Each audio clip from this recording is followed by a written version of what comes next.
Bom pessoal, aula 3 do 7º ano, vamos falar sobre grandes navegações, um tema dos mais importantes porque começa então a colocar o Brasil no meio do mapa da história que a gente tem visto até agora. O que são as grandes navegações? São os processos em que países europeus, principalmente Espanha e Portugal, começam a sair da Europa, a contornar a África, chegar à Índia, chegar à América, tá? Feitos muito grandes no âmbito da navegação. Até então, a navegação que existia no mundo era a navegação ali pelo Mediterrâneo, que era de alguns quilômetros, certo? Agora não, você começa verdadeiras viagens transcontinentais que atravessam continentes, atravessam oceanos, como o Atlântico, como o Índico, como o Pacífico.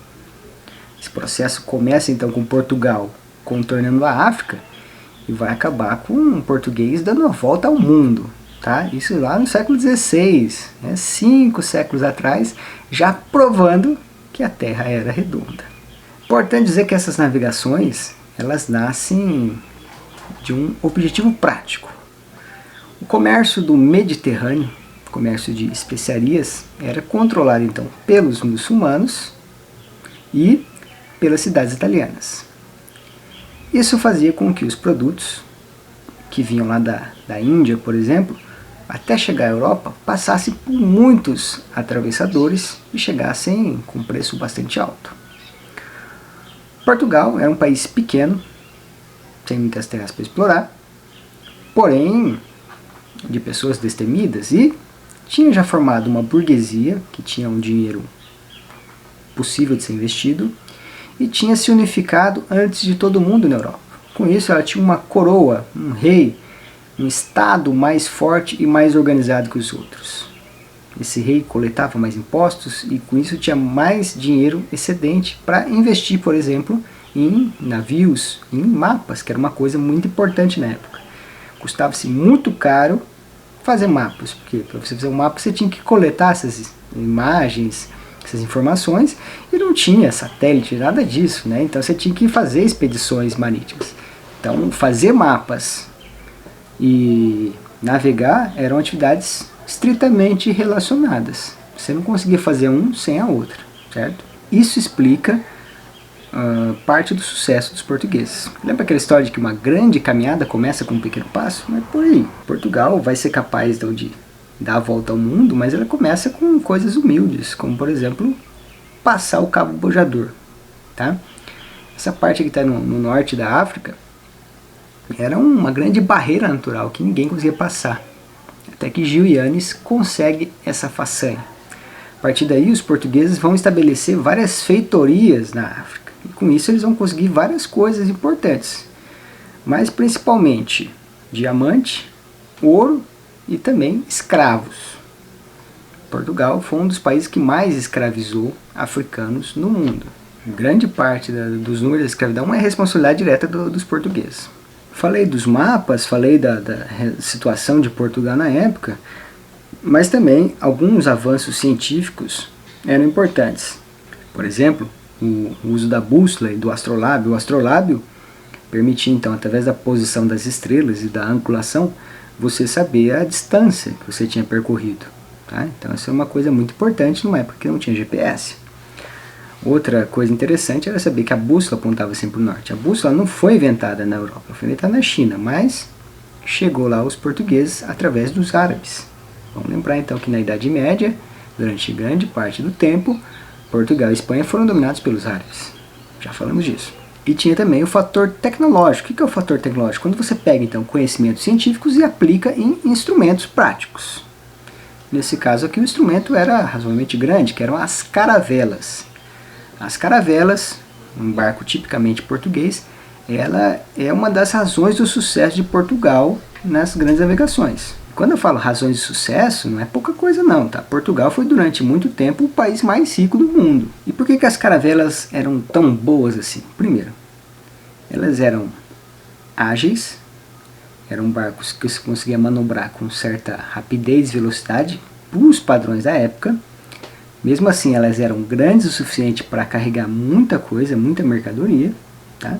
e principalmente elas tinham um baixo calado, ou seja, aquela parte do navio que fica para baixo da água, ela era pequena para os padrões da época. Com isso, as caravelas conseguiam chegar em portos que outros navios maiores não conseguiam chegar, certo? Isso é importante, porque na época também você não tinha a construção de grandes portos artificiais. Os portos geralmente eram naturais. Então você tinha que encontrar no litoral uma área que fosse, em que você tinha uma situação geográfica onde o relevo, né, de uma região permitisse. Então você tivesse um salto. Como assim? Você tem a terra aqui e o mar chega até aqui, por exemplo, você tem uma parede aqui, né? E aí o barco consegue chegar aqui. Isso é um porto natural, tá? É diferente de hoje, onde a gente consegue fazer grandes obras, né, tal. Naquele tempo você não tinha. O que acontece? Se não houvesse esse degrau, digamos assim, seria o que a gente chama de praia. Ou seja, o que acontece? O navio vai encalhar. Ele vai chegar até um certo ponto e vai encalhar, tá bom? Então, daí a importância de você ter um navio de baixo calado e da importância de você conhecer os portos naturais. Os portugueses ainda tinham as naus, que eram maiores, tinham os galeões, etc. Outros barcos que a gente vai ver depois, tá bom? Agora, na América em si, quem chegou primeiro foi o Colombo, né? Um navegador genovês, mas que estava trabalhando para a Espanha. Porém, note que o nome do continente não é Colômbia, é América. Tá? E por que isso? Colombo chegou aqui, mas ele nunca soube de que se tratava de um novo continente. Até porque ele chegou nas ilhas do Caribe, ali próximo a Cuba, aquela região. Tá? Eram ilhas relativamente pequenas. Ele não tinha ideia do tamanho da América. Essa ideia, essa noção mais precisa do tamanho dessas novas terras descobertas, só veio a acontecer com Américo Vespúcio. Isso era por volta de 1504, 1508. Tá? Por isso que o continente América se chama América, em homenagem ao Américo Vespúcio, um cosmógrafo, né? Um analista dessas informações cartográficas, das informações geográficas. Graças a ele, então, que descobrimos que a América era um novo continente. Outra coisa importante da gente dizer é que, como Portugal e Espanha saíram na frente nesse processo, Inglaterra, França, Holanda, Bélgica ficaram para trás. Ao ficar para trás, tiveram que fazer o quê? Pirataria. Ou seja, atacar ali o que sobrava de Portugal e Espanha. Certo? Então, isso dá origem à pirataria. O que é a pirataria? Era o ato, então, de navegadores que não carregavam bandeiras de seus países oficiais, até porque França, Inglaterra, ninguém queria uma guerra direta com Espanha e Portugal. Então esses piratas fingiam que não tinham países e ficavam atacando as cargas espanholas, as cargas portuguesas, que vinham principalmente da América.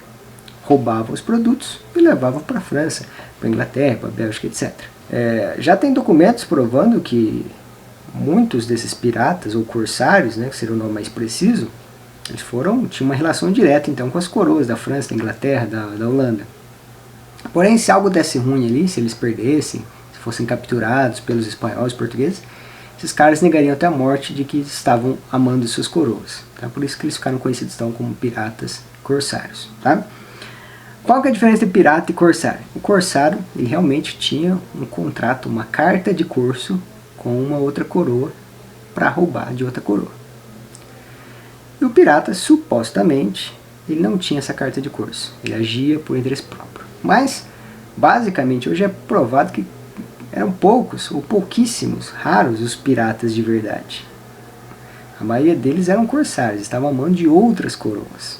Tem muito material aí sobre esses assuntos, tem muitos livros, muitas referências também. Não vou ficar falando muito para não ficar repetitivo. Eu mesmo já gravei vídeos no meu canal, vou deixar tudo linkado aí. Tem um que chama Lisboa, Império Barista Português. Recomendo que vocês assistam para ver isso no mapa, né, com mais precisão. E vou deixar linkado outros vídeos aí também que eu acho bem importantes para vocês verem, tá bom? Então a gente acaba por aqui. É isso aí e até mais.